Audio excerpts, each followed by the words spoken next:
guys, welcome back. Let's continue on to chapter 4. What's so funny?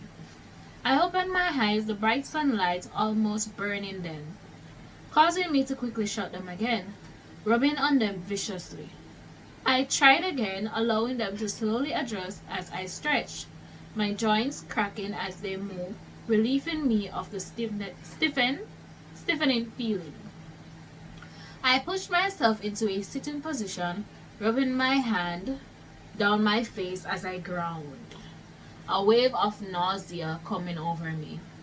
I am never drinking again, I mumbled to myself as I slid out of the bed, exiting the room and making my way into the bathroom, locking the door behind me. I gasped as I was faced with the most beautiful bathroom I had ever seen. It was big, but too big.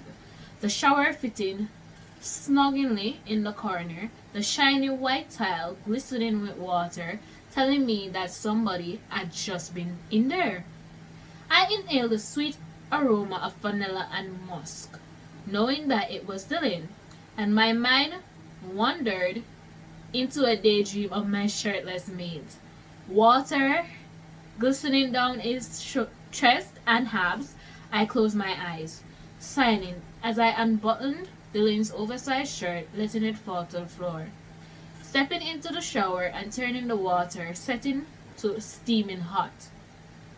The water burned my skin, but I enjoyed feeling as if the alcohol was slowly being washed away. I scrubbed at my face, attempting to wash off my leftover makeup, knowing that sleeping in it was definitely a bad idea.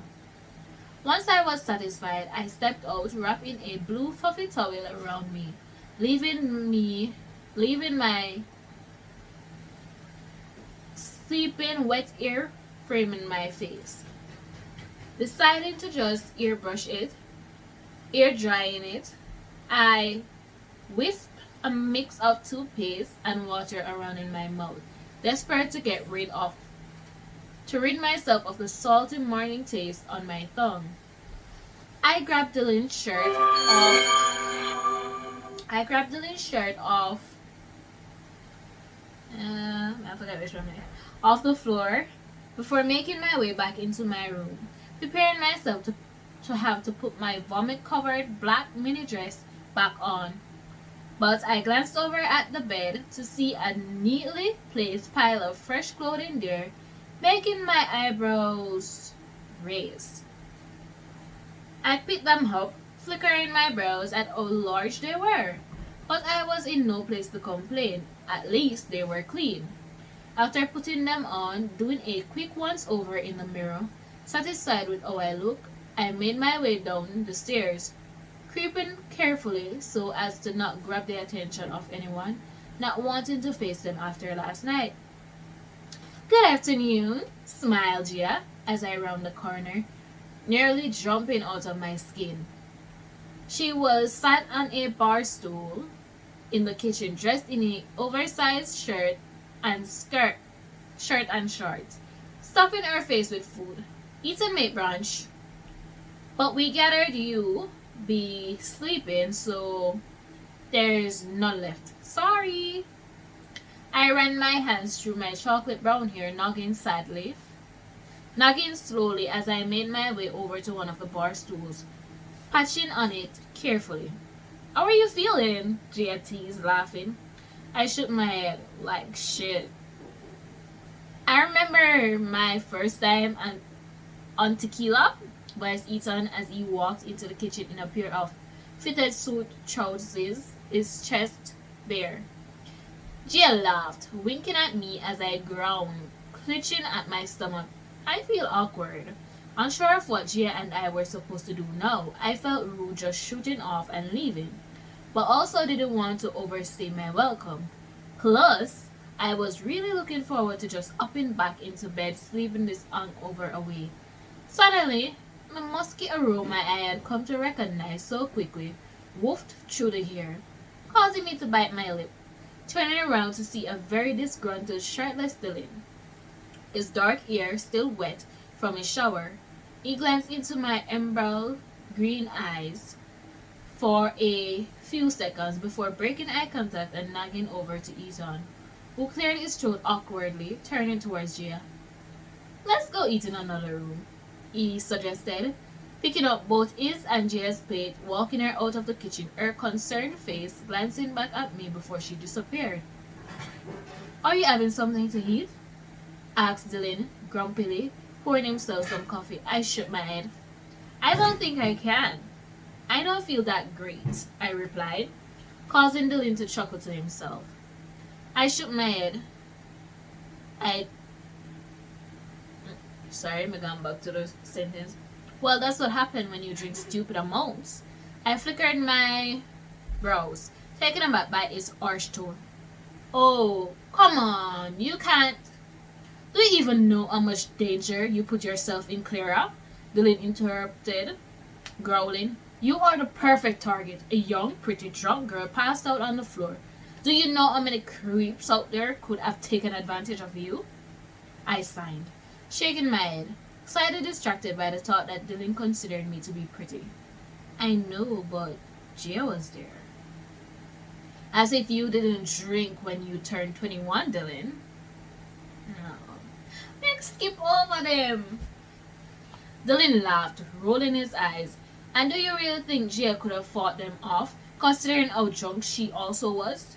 As if you didn't drink when you turned 21, Dylan, I stepped back, realizing I didn't actually know Dylan's age. If you're even 21 yet. I'm 26, so I'm past that point now, but alphas don't have much time to party, Clara. You're 26? I asked, flickering my brows. You're 5 years older than me. Dylan nodded, leaning back against the countertop, his abs glistening in the sun, making me uncomfortable, aroused. Shifting in my seat. That doesn't mean you can treat me like a child, I replied. Then don't act like one. I rolled my eyes, up and off of the bar stool, turning to make my way back up the stairs. Sorry, old man, I murmured lowly. Suddenly, I was stopped in my tracks, Dylan backing me up against the wall, his eyes turning a dark shade of blue. I took a few steps back until I hit the wall, causing me to lose my breath. Dylan stepped closer until his chest was almost flushed against mine, his dark eyes boring into mine, his pulp lips just inches from my face. There is one thing I know about you already, spoke Dylan, his eyes watching me attentively. You're going to be quite the handful. My lips parted slightly as I chewed on them, causing Dylan to growl deeply from his chest, bringing his palms up flat against the wall on either side of my head, putting all of his weight on them, his bicep muscles flexing as he did so. I cleared my throat, unsure of how to respond, but enjoying the close proximity of my mate, his scent sending my insides wild. Clara? I jumped at the sound of Gayla's voice, causing Dylan to huff, turning around to face Gayla with a slug plastered on his face. Your dad is on the phone. He's wondering where you're at. I sighed, waving my hands at her. Just let him know. I'll be home soon. Say we stayed at yours last night. Jen nodded, exiting the room with an awkward expression masked in her face. I'll take you home, offered Dylan after grabbing a black t-shirt that was hanging over the back of his couch, putting it over his head. I can call a cab, I said, not wanting Dylan to have to look after me like a child. He laughed, pulling on a pair of shoes. I'll be waiting in the car. Where's your pack? Down by Long Line Lake, if you know where that is. Dylan flickered his brows, scratching at his stubber. You're from Alpha Hall's pack. I nagged, studying Dylan's strange expression, a smirk appearing on his face as he chuckled to himself. What? I asked, confused. Nothing, replied Dylan, a small smile still present at the corner of his lips. Meet me in the car. I watched Dylan walk out of the house, my brows flickered, wondering what Dylan found so funny about my pack.